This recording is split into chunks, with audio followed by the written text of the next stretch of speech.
Alright, so, did not expect to be burning through this comic this fast, but I did. We're going to be talking about the death of Doctor Strange, the latest Death of comic. And I know, a lot of people in the comments are going, well, he's not really dead, no one really dies in comics. I know. But hey, sometimes they're really good, and this is a pretty good one. This is done by Jed MacKay, who's slowly becoming one of my favorite writers at Marvel. He does a phenomenal Moon Knight comic, and he clearly wants to write Spider-Man, as well as he clearly knows his Marvel stuff. He clearly knows his Marvel. This is a guy who clearly does his homework and works with the continuity. I really like that. So, Death of Doctor Strange, I'm well aware, it's not a permanent death. There's even a variant cover in the collection that actually makes fun of that. It's like a pause. It's like hitting pause on a video game, they say. So, yeah. Now, there have been definitely a lot of Death of storylines that are really good, and some of them are really bad. This is pretty good. This is a pretty good one. I would dare say that this is a very great celebration of Doctor Strange. But yeah, it's also treated like a mini event. There is there's like tie-in stories to it, so it is treated like a mini event book that involves a lot of the stuff going on here. It's actually I'm not going to do a review on the companion piece, I don't think, probably because it's just a bunch of stories of superheroes dealing with the fallout of Doctor Strange's death. It's kind of it, but I do want to thank Chris for getting me both. These are part of the haul. You guys probably saw the unpacking video yesterday. But yeah, thanks again, Chris, for sending me both books. This was a lot of fun. But yeah, the companion piece is more like just tie-in story, like one-and-done tie-in stories that deal with what happens when Doctor Strange is gone. Bad shit happens. Anyway, so this is a 5-issue miniseries that is basically, outside of the tie-ins, it's very self-contained. It's not like it is kind of like a mini-event. And I wish Marvel would do more of those. I really do wish Marvel would do more like mini-events like this. Like Doom War. If you guys remember Doom War, that Black Panther mini-event, that was pretty cool. That's a really damn good event, too. Doom War was a really cool storyline. And no one talks about it. I think it's really cool.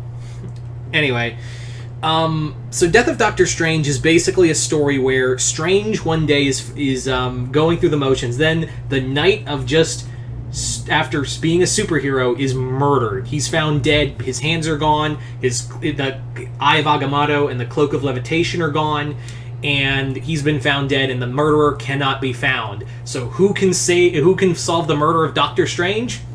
Doctor Strange. It turns out ages ago, Doctor Strange made a copy of himself in his younger years to use as a contingency in case he ever died. So that younger version of himself that had the blue costume way back then would have a 7-day time period to solve the mystery of his death. There's also a problem. When you kill the Sorcerer Supreme, you kind of leave the door open to every bad shit that happens. And what bad shit is going on? Well, every dark magical being has not only shown up on Earth, but these things called the Three Mothers, which if you know your witchcraft, you know what I'm talking about. So, they're different here, and their thing is called the Peregrine Child, which is like a Galactus of magic. It needs to, like, consume magic a lot.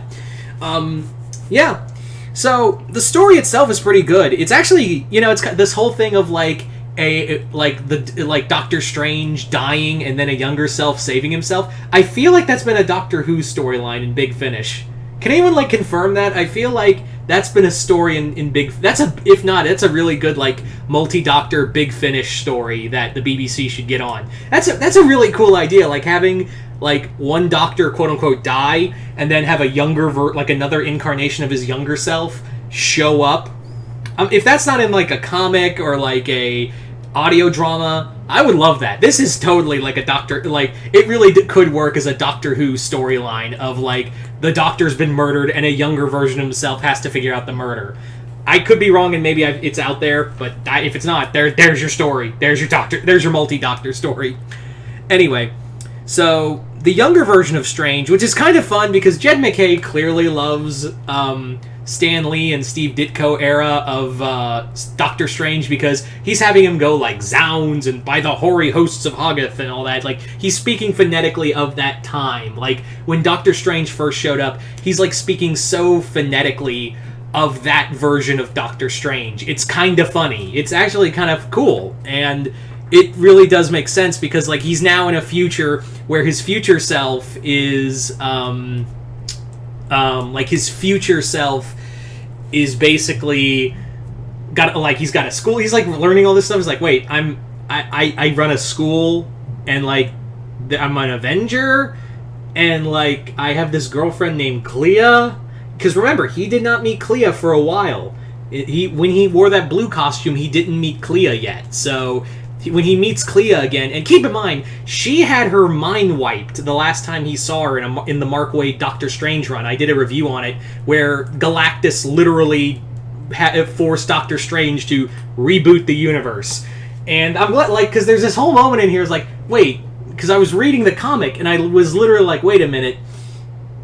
She should not know who he is, because unless I missed something during Strange Academy or something, she should not know, she should not remember, Clea should not remember Steven because he wiped her memory as part of a deal with Mephisto. He one more dayed her. But then he does this Jed MacKay does this quick thing of, oh yeah, I read that storyline too. Here you go, asshole. And it's literally a quick moment of, oh, Clea goes, oh yeah, you did wipe my memory of me, and I hated it, and then when you died, Mephisto gave my memory back of you as like an extra fuck you. We don't see it, but it's like a quick throwaway line where it's like Jed MacKay was like, oh yeah, I remember that. Like, I remember that. It is interesting, but the three mothers and the Peregrine child they serve, it's kind of like an overarching, it's not a big, it is a big threat, but it's more like a murder mystery than anything else. They're just there to be like a big opponent, like a big threat. Like, they're just there to be the big endgame final villain. This is more of, if you want to read more of those stories, go read the tie-ins. You know, your typical Marvel event. Like I said, your typical Marvel event is like, go, if you want to read more of the expanded story, there you go. There's your story. Go read that. Yeah. It's a very sweet story. I think it's a really good celebration of who Doctor Strange is, and who he was. It's a very ballsy thing to kill off Doctor Strange when literally this came out during Multiverse of Madness, when Multiverse of Madness dropped. So I do think it's kind of funny that literally this is a comic where they're killing the character off and replacing him with Clea in the new Doctor Strange comics. Right when, you have a new movie about him. But then again, I think it is more to hype up Clea because she did show up in the after credit scene. So yeah, I do think I did like this.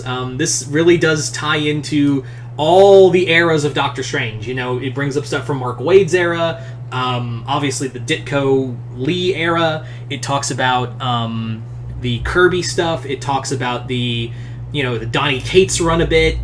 It's literally not like Jed MacKay was going, fuck you, I'm going to do what I want. It's more like he's celebrating every run before this comic. That's what I like about it, is that he's literally like, I'm celebrating, and in 5 issues, and this feels like a full story. This does feel like a full story. It doesn't feel like, it feels like it should have been, it's too long, or it's too short, maybe it needed an issue, or maybe it needed a less issue. No, I think for 5 issues, this one actually is like, yeah, it told the whole damn story. And yeah, it does have a very heartbreaking ending. Although I couldn't help but think to myself by the end of the story, I was like, I have to go now. My planet needs me. You'll understand it when you read the end. You'll understand. I just could not help for the life of me help but think that. I will say though, you do kind of figure out who the murderer is real quick. You do. It's the moment you see this character, I'm like, yeah, you're okay. So you're the. When you see these characters show up, you are literally like, so you're the red herring, you're the killer. Literally, like, that's the only problem with this comic, is that you kind of figure out real quick who the killer is and who the red herring is. You'll understand when you read this. But as far as death of insert character here, this is a pretty good one. If you like Doctor Strange, you'll probably really like the death of Doctor Strange. It's a great celebration of the character. It's a It's a great story. It's like a neat little mini event, and I kind of wish Marvel would do more of these. But yeah. So, once again, I'd like to thank Chris for sending me this comic. It was a lot of fun. And you guys tell me in the comments below, what did you guys think of Death of Doctor Strange? Just comment below, let me know. And as always, if you haven't already, hit the link below, head on over to my Patreon. Other than that, I'm Mr. Multiverse. I'll see you next time in the Multiverse.